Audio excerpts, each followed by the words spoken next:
specifically asked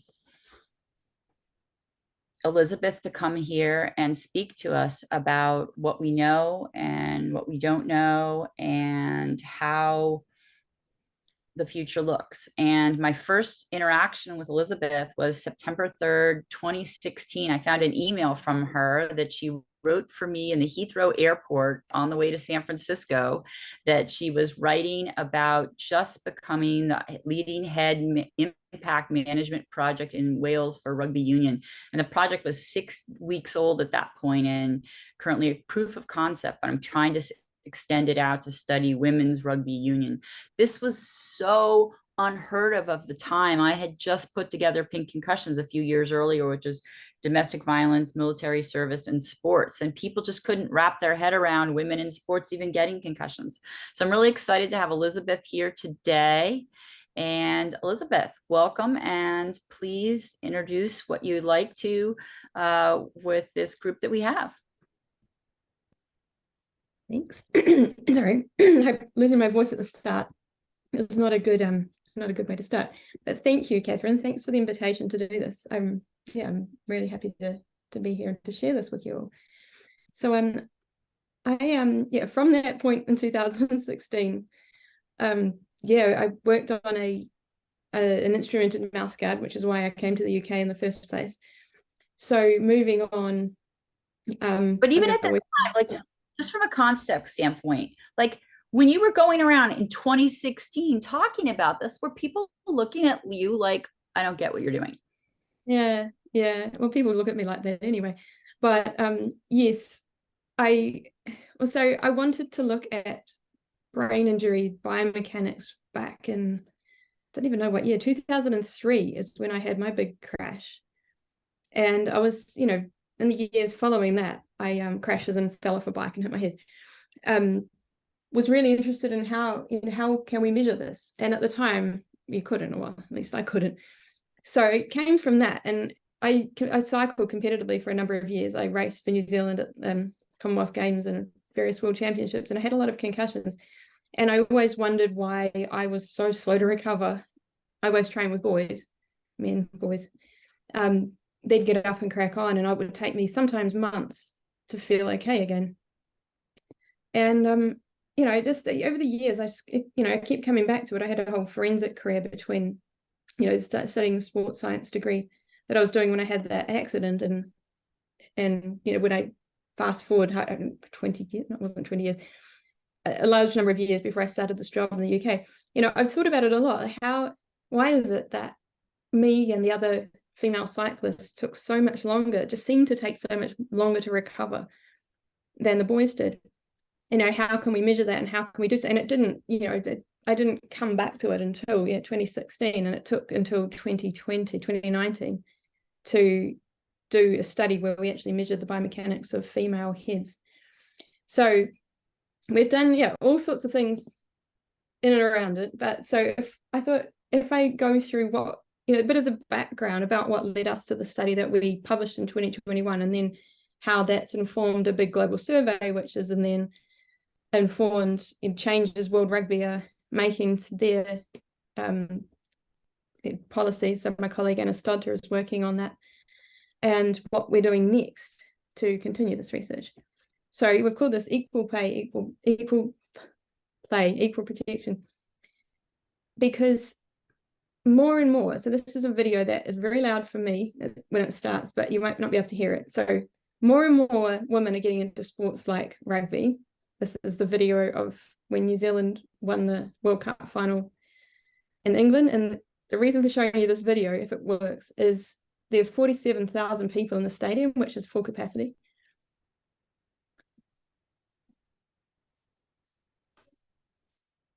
So I don't know if you can hear it. It's very loud music to me.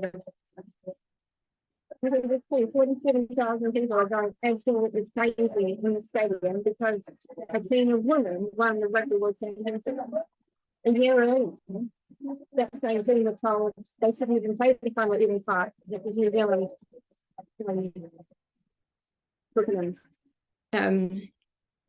because they wouldn't sell enough tickets, and Eden Park sold out. So you can see the crowds on this slide. Yeah, 47,000 people in the stadium. And then even the week before last, Australia versus England football, soccer, semi-final was the most watched television event in Australian history, and it was women's sport. The final was even bigger in terms of global audience between England and Spain. Anyhow, so the reason for going through this is just, yeah, women's sport, contact sport is exploding. And I have a 19-month-old daughter who's growing up watching women play soccer and rugby on primetime television, which is something I never had as a kid. So it's only going to improve and numbers are going to increase. And, you know, for so many reasons, it's the best thing ever. You know, it's all about power and the focus being on these amazing female athletes rather than, you know, having to watch men all the time. But my little girl's growing up seeing this, and she's going to want to, I'm hoping, get into sport. So I think we really need to grow the research in parallel with that. So, you know, massively increasing numbers. I think in 2018, World Rugby said that their female participation increased by 28% globally, which is incredible. So anyway, there are a lot of differences. Most of this, the crux of the issue is that most of the literature on brain injury, concussion, sports, and not sports is all based around male bodies. And they're not, female bodies aren't the same. And there's many studies that have from all sorts of different areas, from sociology right, you know, through to neurology, that have found considerable differences in both sex and gender. So just sex being this is mainly what I'm focusing on, the biological differences between males and females. So genetics, hormonal, physiological differences. So these sex differences are present in animals and humans and everything. Humans, we have gender as well. So gender is a social construct. So, you know, based on, you can read it there, you know what gender is. So it's not always concordant with biological sex. So we have to be a bit careful how we, you know, how we discuss these things, because, you know, women versus men or males versus females. So when we talk about male versus female, we're talking about sex, biological differences. When we're talking about men and women, we're talking about this sociological aspect of it, which is unique to humans. It doesn't exist in the animal world, and it can change over time. And it is really complicated and increasingly complicated these days. So just to be clear on what those, so I'm going to talk about the differences between males and females specifically in our research that we present, that I'm presenting today. So when we talk about brain injury risk, we have a lot of aspects of both sex and gender that contribute. So my main focus is the biomechanics, but we also have physiology, neuroanatomy, we have hormonal factors, we have the neuropsych issues, and of course we have mental health issues. So we also, so when I get into this, you'll see, okay, I can see how biologically, you know, I'm going to talk about how women fall versus females fall versus how males fall. But also we have this cultural issue where a lot of the women in our studies don't have the experience that their equivalent male, so we have a women's team and a man's team, they don't have equivalent experiences. So that makes our job of figuring out how sex and gender contribute to this brain injury risk a lot more difficult. So with women, we're talking about the availability of medical expertise. So they might not have a sideline medic for their rugby team. They might be relying on, you know, parents, or whereas the men's team might have a full-time doctor or full-time physio or athletic trainer, I think you call it. Resourcing and education. Yeah, I could go on a lot about that, but there's major differences in the societal norms, especially, you know, with sports like rugby, and perceptions, and this is even true in the medical community around women with brain injuries. And I hope I remember to give you an example of that a little later on, where, yeah, a woman we sent to hospital who had experienced significant head impact on the rugby field was really treated like, oh yes, of course you do, love, you know. And we sent a man from the same university, same level team, who got rushed straight through to CT. I mean, that's one example, but there's quite a few of those. We also have the gender-based violence and abuse, of course, which I'm not going to discuss here, but Catherine's done a lot of work on that over the years. So I think the main thing with this slide is we need to become aware of the different ways that women can be injured. I'm talking about from a biomechanical standpoint primarily, but also be aware of the gender bias that exists with right through from fans to medics, and the lack of knowledge of sex differences.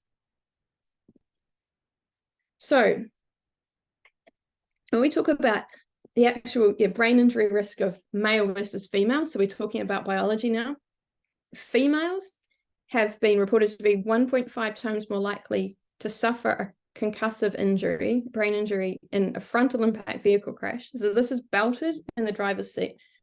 1.5 times more likely to suffer a concussion than their male equivalent. So on the sports field, these numbers vary between studies, but around about 2.6 times more likely to suffer a concussion in sport.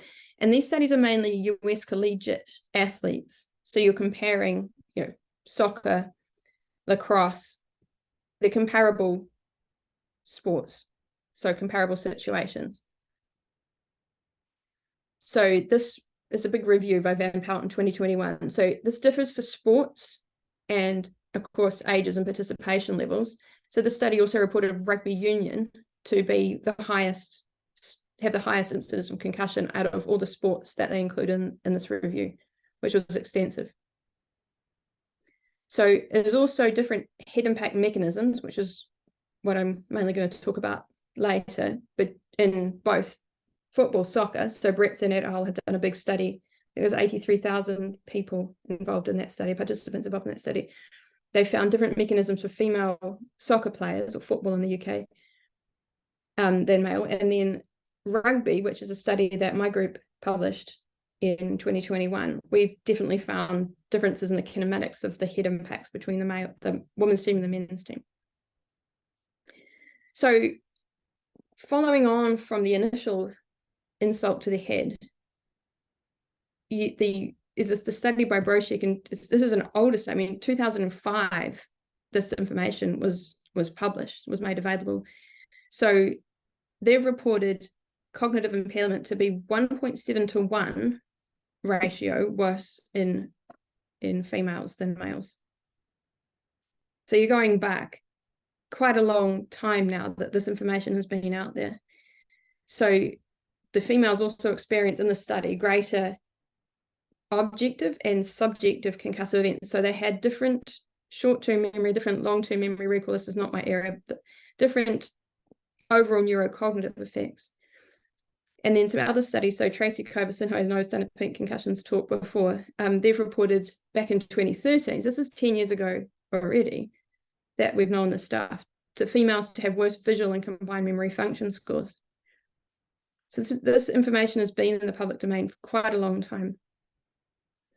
So also, and this is a gross oversimplification, but females have been reported to have longer recovery times compared to males. So even if the average value was only 2 or 3 days longer, that's still significant if you return somebody to play, or if you are going to apply a one-size-fits-all return to play protocol to females.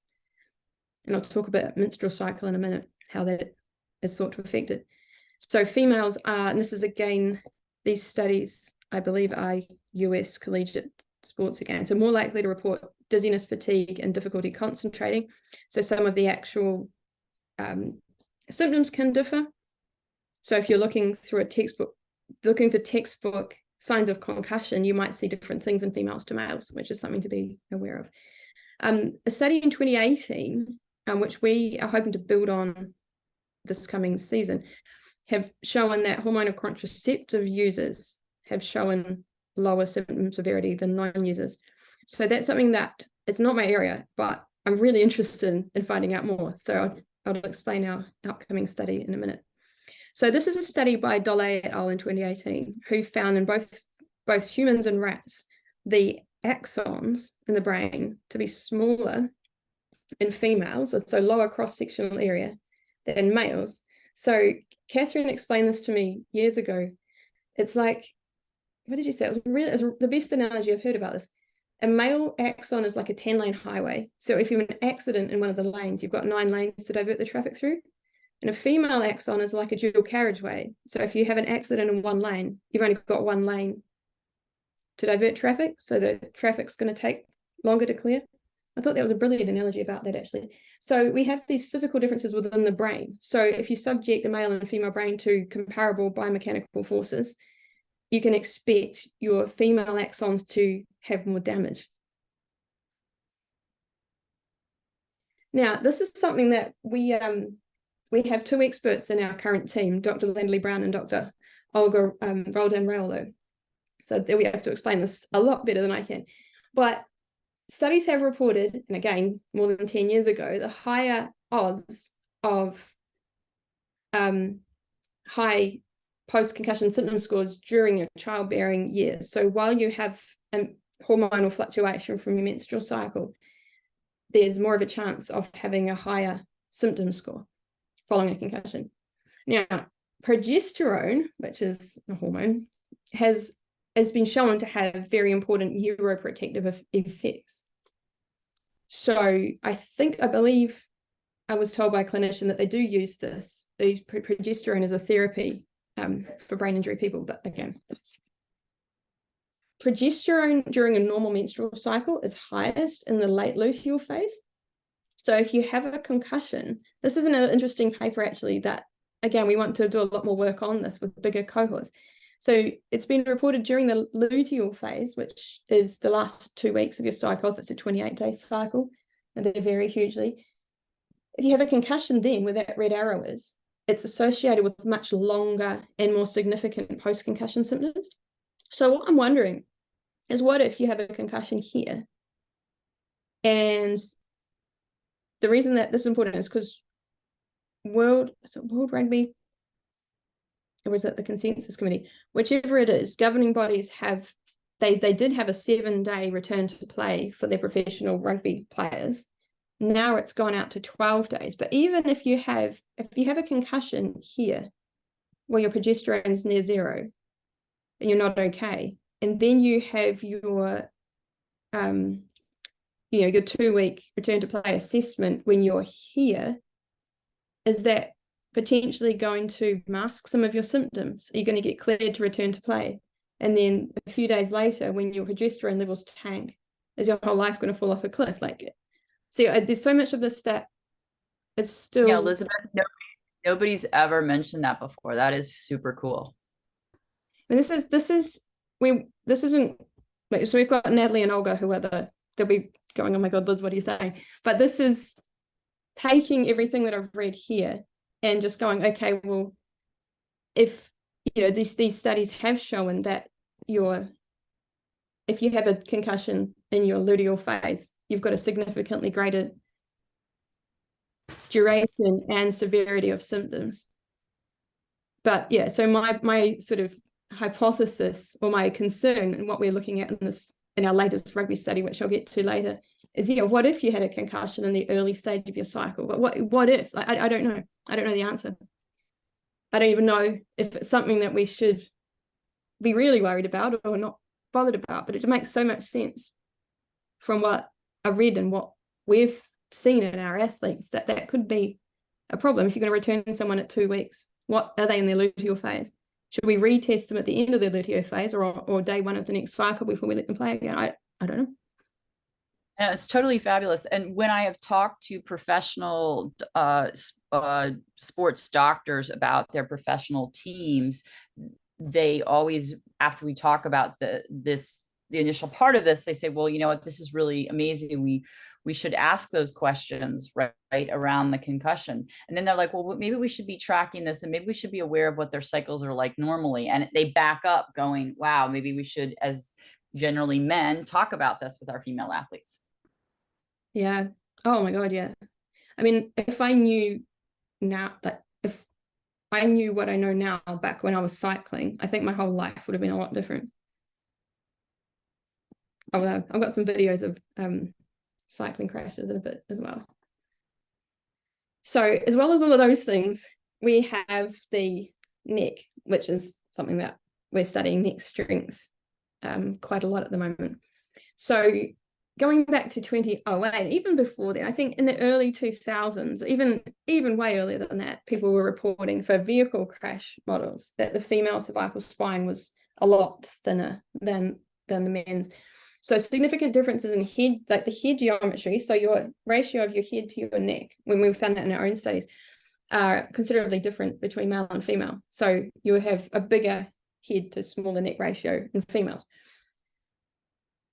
So obviously muscle strength is related to cross-sectional area. So if you have a much more slender neck, a much lower musculature in your, protecting your C-spine, it is going to be weaker and less able to absorb the forces. One thing that is, I've been really impressed in the last 5 years with the Occurrence conference. So this next point here, female cervical spine geometry cannot be scaled from the male. So in the hybrid crash test dummies that have been used for wherever, the female is a scaled down version of the male if they use it, which they generally don't. But the neck properties aren't the same. I mean, the neck isn't particularly biofidelic anyway in those older dummies. What I've been really impressed with at Okobe in the last few years, and I think that conference is next week. I'm not going because I have another one, but I'm expecting there to be a lot more. Every single session of this conference had a sex differences, at least one sex differences talk about how, this is biomechanics of injury, how we can better model the female head and neck in accident reconstructions. So I'm really encouraged that that's a thing that's happening. But yeah, this is an important point, that the female C-spine cannot be scaled from the male. So if we're going to do injury biomechanics modeling, we have to have a unique female C-spine. We can't just take the male one and make it smaller. And, they used to just put plastic boobs on them, put lipstick on the dummies. So, oh, it's a woman. But actually, no, that can't happen. It's improving dramatically. And the Thor dummies, so the children anatomical testing to ATDs rather than dummies, but they are getting better and better modeling becoming more and more biofidelic as far as the female head and neck goes. So this in the car crash literature, going back, so Brian Stemper's lab, like they've been doing this stuff for a very long time.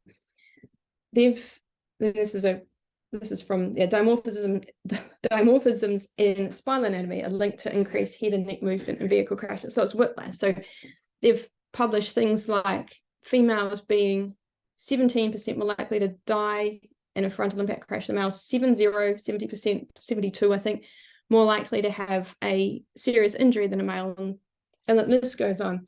So this head and neck movement, the females that we're seeing on the sports field has been found in vehicle crashes going way back when. So yeah, I've just basically said that that increased female susceptibility to whiplash and concussive injuries because of the differences in the curvature, the differences in the intervertebral coupling, so how well one vertebrae is stuck to the next one. Solid in males, not so good in females. So you get this whipping effect. So yeah, what it boils down to, another Stemper paper back from 2009, is the males, the C-spine is better at resisting inertial loads. So you have a greater intervertebral coupling, greater stability, so they have a wider cross-sectional area, so better stuck together. That prevents all of this excess movement. So it's all of these things. It's not just the neck strength, which is what we're measuring. But neck strength, I think, is a significant factor. I've read some papers very recently this year, that said that neck strength isn't important in rugby head impacts. But I think that the methodology needs revisiting. I'm going to show you a video. Just bear that last point in mind. I'm going to show you a video of some cycling crashes. I hope that it works a little bit later. Should I just show them now, actually? Should I show you now? Just while we're on that topic. So these are some of the world's best cyclists. This here in the England kit is Dame Laura Kenny. Can you see that video? Is it too dark? No, it looks good. Okay. So I'm just playing it at half speed, but when they crash, watch what all these women, watch what their heads do.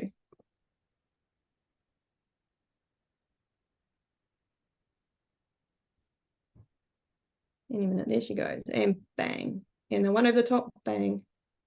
And different shots that I can't find have all of them crashing, and every single one of them, just play that again. You can see what happens. They fall and their head just goes into the ground. Even her, boom. Can you see that?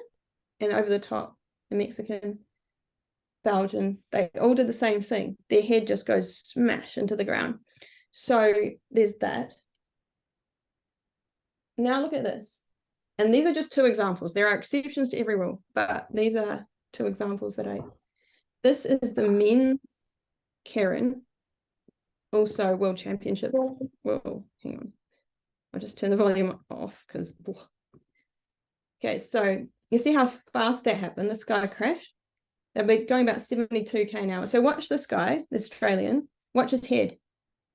Not even close to the ground. And we've seen that time and time and time again, looking at cycling videos. Is a student of mine who's written a good dissertation. Like, watch his head. See, he doesn't hold it up, but his head, we can't see it on that angle. But the previous angle here, his head doesn't touch the ground at all. So what we've seen in looking at cycling crashes is that's pretty typical with the females all hitting their heads. Like Laura Kenny, the one with the England stripe, she's Dame Laura Kenny. She's multiple Olympic champion, multiple world champion. You don't get any better than that. And that's what happens to her head. Anyway, so if we go thinking about this, that's yeah, I think we have to be really careful, because these things happen so quickly that you don't see it. So we see it in rugby, and I've got videos of it in a bit. I know they're not very nice. They're really not very nice to watch. So just moving on to rugby, because I do most of my research at the moment in rugby just because of where I am, and this is what they do here. So concussion is the most common injury sustained by professional men's game. In this Van Pelt review that I referred to before, rugby was found to have the highest concussion rate of all contact sports, including American football, I think Gaelic football. And this third point here is from a 2017 study in New Zealand, Patria Hume's group, where they surveyed all these ex-players, and 75% of males who played community rugby and 85% who played at a more elite level have experienced at least one brain injury that they could recall. And we all know this next point, of course, repeated head impacts associated with neurocognitive challenges. And mostly in the American football, so the Boston lab, but now many other labs are finding neurodegenerative disease, so CTE being the main one, presenting in not retired players, but yeah, that's a much bigger topic that I'm not going to get into here, so I'll just move on from that. So overall, there's far less data in the women's game about all of this. This is despite now, I think it's probably more than 29% of the global rugby population being women and girls. Yet the research is primarily still based on males. So it's not just sport, it's not just rugby, it's the world. It's just based on the androcentric data problem. So it's also true in medicine. It's, if you haven't read the book Invisible Women by Caroline Corrado Perez, I would say read it, but not before you go to bed. It makes you too angry. It just talks about the data gap. And vehicle safety testing, I put at the end. I've covered that. So then how do we take all of those things, those sex and gender differences, and I haven't really covered the gender differences, but how we put them together and we put them into the rugby union context. So you don't just have these individual sex differences like women have weaker necks or you have so many things. So I think that the cervical spine sex dimorphisms, the difference between males and females, need to be factored into these injury prevention and identification frameworks, which they are being introduced, and I'll come to that later. So yeah, we've established that generalizing male data to females is not appropriate, and we need female data. So so I'm repeating myself here, both physical sex differences and gender are likely to be contributors, but just on the gender note, the development, so player development, the coaching expertise, so the people that female players have access to as coaches, and the equipment and medical provision is so different between male and female rugby. It definitely was when I put the slide together. It also comes from this point here. So historical trends. So the men's rugby game became professional in 1995. So prior to 1995, the players were amateur. A lot of them, well, most of them had jobs. In 1995, they became professional, and the game's just taken off. It's a different world to what it was back in that last Amateur World Cup where South Africa beat New Zealand for the world title. The women's game is just becoming professional now. So England, most recently Wales, England and New Zealand both introduced professional contracts for women in 2017, I want to say. I think it might have been a bit later. Wales was last year, and now they've got, I think, a whole squad of 27. They had 12 when they first introduced them. But the women's game is becoming professional. So along with that, with the professionalization comes the funding and the training methods that get improved. But I think we need to do a lot better as the women's game gains popularity. So this is a paper that we published in 2021 where we tested neck strength in our own special way, which I really like and want to keep doing. We measured the head impact biomechanics using fancy little mouth guards with sensors in them. We looked at the sex differences, and we looked at the gender differences, which just opened a massive kettle of fish. We only really scraped the surface for that. So this is our neck rig. So what we've done over time, so the girl in the green, that's our first prototype rig that we made. There's many, many ways of testing neck strength. Each have their own pros and cons. This is the one that we've developed for this purpose. And I like it because this photo with the guy in the red, this is our latest design. So we can basically wheel it in. I can lift it out of my car, which I couldn't lift any of the others to. You can set it up and test the person in 4 minutes. And it's really repeatable because we strap them all down. They are in a prone position, so extension is going to be difficult to compare with studies where you're sitting upright, but by the by. Anyway, we tested neck strength. So flexion, extension, lateral flexion. We didn't test rotation for safety issues. And I'm not planning on, I know it's important, but we're not planning on testing rotation anytime soon. So what we found between this is a university men's first team and university women's first team in the UK. We found the lighter coloured boxes up the top are the the men's neck strength, and the darker coloured boxes are the women. So you can see the differences are quite massive. On the y-axis, it's newtons. So, and also in the men, you've got the darker colours are the forwards, and the lighter colours are the backs. So you've got a lot of positional specificity in the men that you don't really see in the women. So flexion, forward, extension, back, right and left across the bottom. So yeah, there's a lot of things that we learned there. Like the men have been playing since they were about 5 years old. So the average playing age for the men in this team was 13 years, and the average age for the women was 4. And it was only 4 because we had a couple of older PhD students who started when they were 17. So that's another gender issue that complicates what we find, when looking at sex differences. So also on the study, what we did was use these mouth guards that have got used all the time now. They enabled us to measure the acceleration, the linear acceleration and pitch, yaw, and roll, and the rotational acceleration, sorry, pitch, yaw, and roll, rotational acceleration of the head in all the games we could before lockdown started. And it's important that we use mouth guards, not things attached to the head or things in the helmet or in a headband, because it has to be really firmly attached to the skull. The sensor skull coupling has to be sweet, otherwise you're just going to end up with a load of rubbish. So what we found was no significant overall difference through all of these games between the magnitude of linear or rotational acceleration of the heads of the males and females. So that was surprising because the men are a lot bigger. They play a lot faster in this particular situation.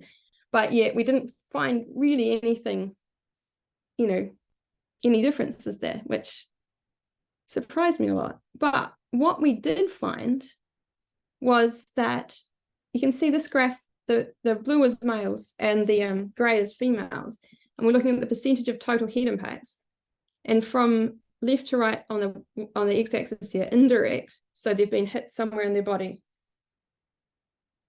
and or direct contact with a hard body part, like somebody else's head, knee, foot, and then direct contact with a soft body part is higher and far higher in males. But then the last one here, which is something that we've really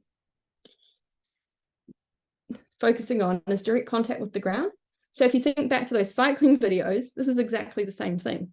We're having massive head contact ground in the female cohort that we're not seeing with the men. So these pictures here, you can see the girl in the green getting tackled. And bear in mind, in all this, the RFU studies, most of the studies that are published on men's rugby, it's the tackler who suffers the biggest head impact burden, not the ball carrier. But at this level of women's rugby, it seems to be the ball carrier over and over and over again. So this is the kind of thing I'm talking about. So this is the Welsh women's team just before lockdown, playing France on a 3G pitch. So you can see the fullback with the long brown hair and the red coming in. So she hits they make head contact, and then she falls, and her head is doing that same thing that Laura Kenny's head did on the velodrome. And that's at the top level. So you can see the differences here. So this is a tackle in professional men in the top left. So the head doesn't touch the ground. It's much like the Australian Kieran rider in the cycling video. Here is men's collegiate. It's kind of similar. It's not that,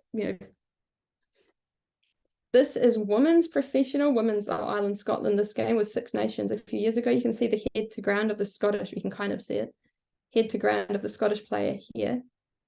And this is our women's university team. I'm just going to play this again. It's a slow motion video. You can see that, okay. Bang. So make that bigger and play it again. Come on, computer. You see her getting textbook tackled, and then as she goes down, her head smacks the ground. And because that particular mechanism isn't in the consensus paper of what to look for in the video injury review, the medics that were there that day, or that generally are in these games, didn't look for it. So when one of the women gets tackled and the head hits the ground, it's generally not the sort of focal point of the game. So she gets tackled, and I mean, in this one, she's still got the ball, but quite often she's thrown the ball, she gets tackled, she goes down, the ball's moved away, so nobody actually sees, or nobody's actually looking at her as she falls. So the main study findings for this study are that the data doesn't support the generalization of male-derived data to females. We didn't find statistical differences in the actual magnitudes of the impact, but massive differences in the actual biomechanics of the brain, of the head impacts that we did record. So uncontrolled whiplash dominating more than 50% of the female impacts. We only really saw it a few times in the men in that team. And one was because a guy got knocked out before he hit the ground. So direct head to ground impacts in this study, 26% and 9% for males and females. And for the women, overall whiplash, I've called it whiplash, occurred in 78% of the female impacts and only 1 or 2 of the men's. So yes, they were age-matched populations, similar, demographics, they came from similar areas, but there was 10 years difference in the average rugby playing age, so experience, and that's there's so many more things in that. So, running out of time, aren't I? Sorry. What followed, so that was just before lockdown. So then during lockdown, we couldn't do anything. We were locked down here for a long time. So we did this global survey, and it was a very long survey. World Rugby helped us, they shared it worldwide. So we ended up with around it was not quite 1,900 responses from 62 countries. We had it translated into 8 different languages, which really helped. So from all of these players, from university, club level, recreational, right through to the international national teams, the average age that they started playing was 17. And I think if you did the same study in males, it would be like 5 to 10. Almost half of all the players, these 1,500-1,600 players, had experienced a concussion, and 1 in 5, and this is from the countries all over the world. We had South America, Africa, Europe, Australasia, America, all the Americas. 1 in 5 had no concussion education at all. Over half, this is self-report, so we just have to believe them, would not confidently recognize concussion symptoms in somebody else. But 9 out of 10 would report, if they suspected a teammate had a concussion, 90% would report it. But 3/4, 75% would not remove themselves if they thought they were concussed. So there's women not looking after themselves and being more concerned with the team doing well. So yeah, head collision with the ground. We did put that in as a question, and it probably did prompt the answer. But head collision with the ground was the most important, what most reported when we asked the question, like, at your level of play, what do you think is the most common mechanism of head impact? And most of them said, my head hit the ground and I was the ball carrier. So what's really cool, what's coming out of this is, and you can look at Anna Stott, it's not Twitter anymore, it's whatever it is, X. But Anna she's my collaborator on all of this stuff. She's been leading this Contact Confident initiative with World Rugby. So this is from the World Rugby website. You can look it up, World Rugby Passport, Contact Confident Women's Rugby. And you can see here, based on Williams et al. 2021. But they've taken that knowledge of, the different, Anna said as soon as we told her that what we'd found, she was coaching one of the top university teams in the UK at the time, and now she's coaching a different one. But she said she saw it straight away. As soon as she started looking for it, she's like, oh my gosh, this happens all the time, this head contact ground with a whiplash thing. So yeah, she's been working really hard, working with judo coaches and all sorts to develop this contact confidence. So if you're interested, look up Anna and look up this on the World Rugby website, because it's taking this information and actually, using it. I'll just speed through this a bit because I'm run out of time. This is what we're doing now. We started the study officially last week. So we're looking at head impact kinematics in women's rugby for 3 different teams. They are all university teams of different levels. So we're looking at head impact kinematics with mouth guards, neck strength using our little rigs, big rigs. My colleague, Dr. Genevieve Williams in Exeter, has developed a whole lot of bespoke neurocognitive function tests. So to supplement the SCATs, the Sports Concussion Assessment Tool, we're doing GENS tests as well, which take a long time, but it's going to be worth it. Obviously, video analysis to go with the head impact kinematics of the game. So Dr. Gemma Robinson is leading that. Injury reporting, Dr. Izzy Moore from Cardiff Met is leading this. Anthropometric testing, we're all doing that. So height, body mass, how big is your head, how big is your neck, body fat. And we're putting all these together. Where's our menstrual cycle rule? Sorry, there should be another dot saying menstrual cycle tracking. That's embarrassing. That's a very important part of our study. So each player will be given a thermometer, and they'll be taking their basal temperature every morning, and they'll be inputting their menstrual cycle occurrences into an app which is going to help us really understand this at a lot deeper level. In other news, I have a PhD student, David Powell, who's nearly finished, who's developed a machine learning algorithm for the data that we get from the mouth guards. So to identify if there's a direct hit or if it's like a more of inertial, non-contact hit. So this really helps make video analysis of the actual biomechanics, the head impact, a lot easier and faster for us, which is really exciting. So he's publishing a new study soon. Now, what really is really important, these 2 articles were both from the last few days. So this one here is the UK government website, the one on the left.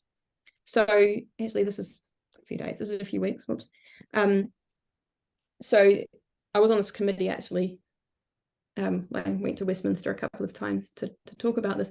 So this is the start of the new guidelines. So it doesn't have different female specific sections, which I really hoped it would. And I think I'm going to include them in future versions.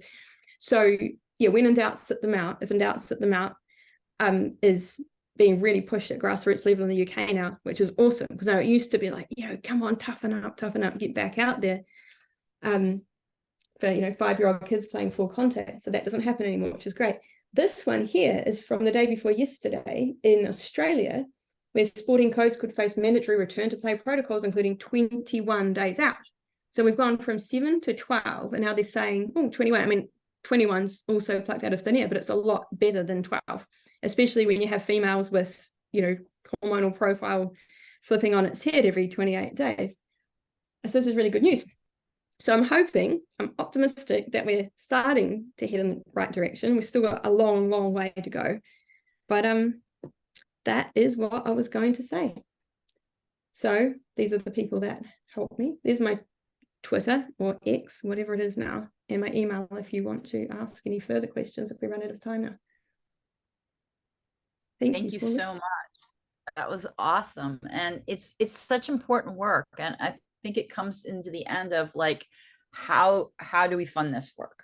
Because there's enough women now interested, there's enough playing, and it's just getting the funding at this point, I think. Yeah, we've struggled with that. So now the budget is kind of funny. We're looking at things like, do we drive to Leeds, me and my new research assistant? So if we drive and take our own cars, we get reimbursed for the fuel, which ends up being cheaper than hiring a car. And both of those things are £100 for each person, cheaper than getting the train. So that's the level that our budget's at now. So we have to go to Leeds, we have to go to Exeter, and we're like, how are we going to get there without spending any money? So yes, we need money. No, and it's definitely, and if you leave sports and you go into the automobile industry, or you go into where Air Force in the United States added women's pilots, and then they realized that the jets and the ejection seats and everything had to be rebuilt for women's bodies. And I think it's frustrating with sports because, I mean, I just, as Pink Concussions, never had a lot of support from female sports organizations, because they're like, you're talking about a biological vulnerability and we're just trying to get the sport ahead. Like, don't hang on us and drag us down. So that's where I feel like women's sports have to come on board too. Do you get support over there from women's sports organizations? Well,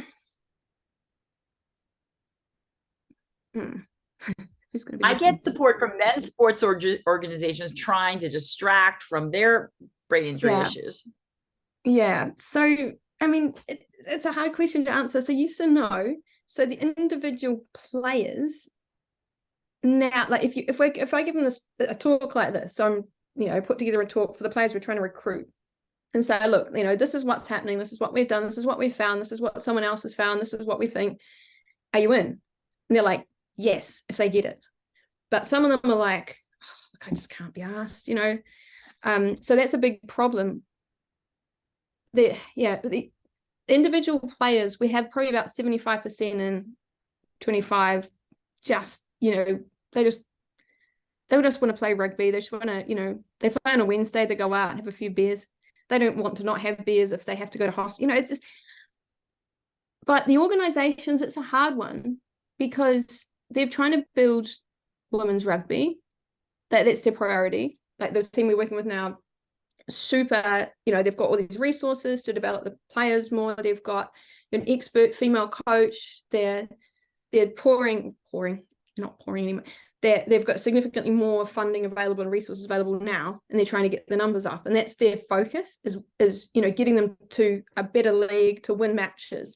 So anything that's going to interfere with that is a big problem. So if we're like, can we test neck strength on Friday? They'll be like, well, they would have played on the Wednesday and we're going to have a team session at this time. So if you can get individual players outside of that training block, then you can do what you want, but make sure that they're okay to train again on Monday. So their focus isn't, can we help you with your study?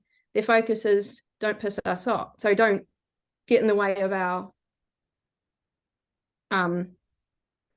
training. Don't compromise our performance, or don't distract the players away from,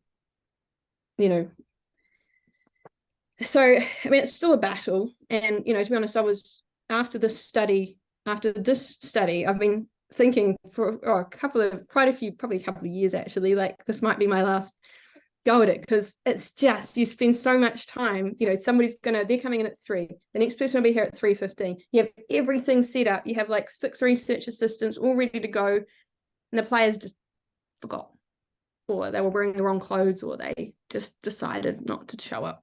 And we get that so many times that I'm just, you know. It's exhausting. It's exhausting.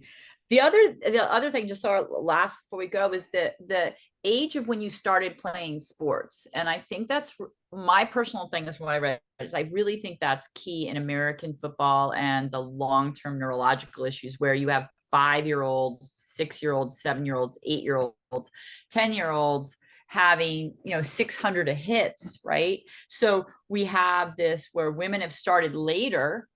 Will we be neurologically more developed to not have those long-term effects from head injury? Or do we miss that early training, where if we had been playing the sport 5, 6, 7, 8 years old, we would have, a more natural tendency to avoid injuries? So what do you think of the balance with women coming into sport or later, and as that changes, as women's sports are now developing younger? So if you start younger, so with our men's uni team, a lot of them started playing, whether they were doing contact or not, I don't know, because I'm from New Zealand, where we have really strict rules and strict biobanding. So you play in your weight category, your maturation category, not your age. And we have, you start wearing boots when you're 10. You start doing contact around the waist under certain situations at different stages. This is New Zealand. Over here, they don't have biobanding. They just have age, which is a massive problem, because if you have a big kid who develops early versus somebody that have the same birthday, but one is literally double the size, that so I'm not answering that question. It's hard, because on one hand you want these kids, so in New Zealand it's, I think, better to start younger, because it's all very controlled and you're not hitting your head at 5 ever. You're not meant to. But by the time you get to 12 or 16, when they start doing the full contact, you've developed all those skills. You've learned to fall. You've learned to roll. Like the guy falling off his bike, and like the male rugby players we've seen. You've learned all those skills. But on the other hand, you've been exposed to all that contact. So I don't know, if you do it well, then in starting younger, as long as you're doing a lot of other sports as well, you're not, being, you're not pigeonholing yourself too early. But then, on the other hand, if you're not starting until you're 17, because there's no rugby for you, which is most of the time, you don't know how to fall. And most of the brain injuries we've seen have been falling on the ground and whacking their heads. So, which we don't tend to see further up the grade. So the Black Ferns versus England final, I don't think apart from that massive, I don't know if you guys are aware, an England player cleaned out one of the Black Ferns, Portia Woodman. She was out cold. Apart from that one incident, I don't think I saw a head to ground whiplash in that whole game, the final with the World Cup. But yeah, so it's because a lot of those girls have started younger, but they've gone through that pathway. I don't know, it's hard. So every country does it differently. So it's an interesting question, right? Because do you want exposure early, but then have that body strength? So, and I think it's important when we do this research to say, when did you start this sport, right? I did not. There are a couple of questions that came through. What are the names of your team members leading the research on the menstrual cycle? Put that here. So Dr. Natalie Brown and Dr. Olga Roll and Rayolo. Oh, sorry, autocorrect. Rayolo. There we go. Can everyone see that? So those are our experts, and they're awesome. Like, they're really clued up. So I've probably done a really poor job of explaining the whole progesterone problem here, but I did my best. And then have you published the results of the survey? And I can't now remember which point, but we can maybe we can have a link to where all your research. So it's kind of embarrassing. So yes, we've published the methods paper, and we've published the first, which is about hormonal contraception. So we've got another 10, but awkwardly, it's kind of funny, but 5 of us went on maternity leave at the same time from that group, including myself. So this project that we had all these, everything was ready to go, and everyone's like, I'm pregnant. Oh, so am I. Yeah, what are we going to do? So yeah, if we've published 2 papers, and I can send Catherine the links to those and she can send them out. And we've got quite a few more that are being published. What I underestimated was how difficult it would be to do that with a toddler, baby toddler, especially a sick one, which she was in the last few weeks. So yeah, it's embarrassing. I know, I'm embarrassed that we haven't published all of that stuff, but we will. And by the time we do, it'll probably be irrelevant. You know what? And when I did my first paper in 2014, and I think it was 2013, we got it out 2 years later, and it just didn't fit with anything, but people are still referring to it. So I think that this work doesn't really fit in the puzzle piece of like a mosaic where other work does, but it's so important to get out there, because I think as we move forward, people will refer back to it, right? And I think that's hard about cutting edge research, is it doesn't seem like it lines up with other things, but it's super important. So everything you do is so great. And then there was a question about studying about menopause effects of symptom of brain injury and recovery. I do have, there is a Pink Concussions under the YouTube about brain injury in the elderly and women. But do you know any specific on menopausal? I honestly don't think so. Just putting the link. So that's the MDPI is the link to the survey methods. Sorry, I'm just a bit slow. And I do. There's research on ADHD and menopause, and ADHD is neurotransmitters. And when one has ADHD, when you have your period, your ADHD medication does not work, and it's a real struggle for people with ADHD, and it's some of the same symptoms. And so I do have a link for menopause and ADHD that might be sort of the beginning basis of the next work on hormones and brain injury. Yeah, I'd be really interested to read that, actually. I haven't. I mean, I'd leave the expertise to Olga and Natalie, but I'm getting more and more and more into this, because the more I learn, I'm like, oh my God, how did we not think of that? How do we not know that? How did I get through an entire cycling career not knowing that, or not thinking about it? Ugh. Well, Yeah. it's awesome. Julian says, I've read some research on progesterone treatment for TBI and postmenopausal women. Most literature is animal models. Yeah. And we have to be careful too, because sometimes when female animals are included in this research, they take out the ovaries. So they get the outer shell of the female and they can say N female, but then if they have their ovaries taken out, it's not a female biologically. So well, we could go on all day, and thank you for those that hung in past the 1 hour mark. And I appreciate Elizabeth with everything going on when your maternity leave to come out and share this research with us. I want to thank IBIA for always giving us a platform to speak. Elizabeth, any words you want to say before we close down? I just thank you for listening, really, and I hope that it's helped some people. And I'm more than happy to chat through stuff. So all my email's on the slides, but Catherine has all my contact details if anybody wants to chat further, I guess. Awesome. And just one of the things that's really important, and just to close this out, is that as female athletes, especially those that have retired and may have had a long history of brain injury that they aren't aware of, that there are other modifiable factors, that brain injury does have some component in leading to neurological risk, but we also have alcohol consumption, we have our stress, we have exercise, we have sleep.